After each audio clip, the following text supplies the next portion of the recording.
Hello. My name is Toby Pallatt, and I'm currently a master's student in applied linguistics and TESOL here at ARU. And I've also recently graduated from my 3 years as an English language linguistics student here as well. So it's kind of feels safe to say that I have a little bit of experience with the development of the student union in the last 4 years. I'm also the teacher. I teach sign language in the British Sign Language Society, and I also have been in and out of many of the societies here at ARU for a very long time. And as I am running with a slate with Laura, as you may have already heard, our main focus here is to be building bridges within our own university and with those which are outside of our university as well, in order to provide the best student experience as possible. So the first way, to explain building bridges more succinctly, I would like to focus on one of my most important points that I've seen over my many years here as a student, and that is to improve our relationships with Cambridge University Library. So first years and second years, as well as the Squire Law Library, have access during term time into that library space, like many of the postgrad students and master students do.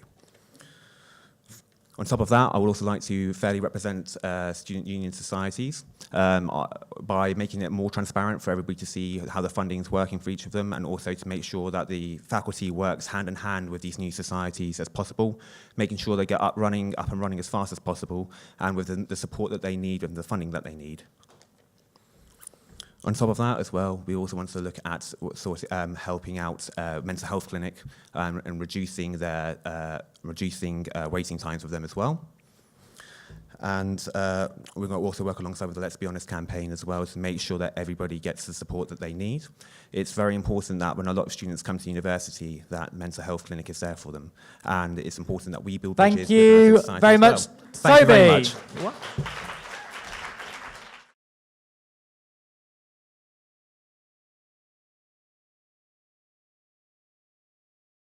You did say communication, correct? Sure. Because communication goes both ways. Because you might have to talk to someone, but maybe it's very much important that you listen to them as well. So I think rather than actively talking to them, maybe actively listening to what the students have to say is a very important way to communicate with them effectively, as well as all the other points about social media, questionnaires, surveys. I've done a lot of that in my teaching degree, so I'm ready to go.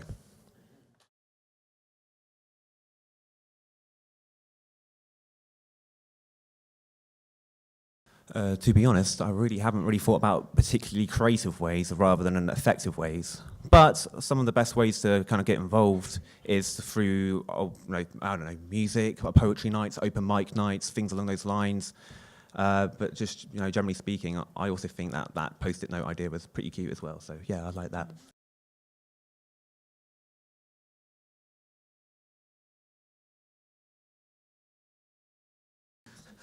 I feel this is a very loaded question.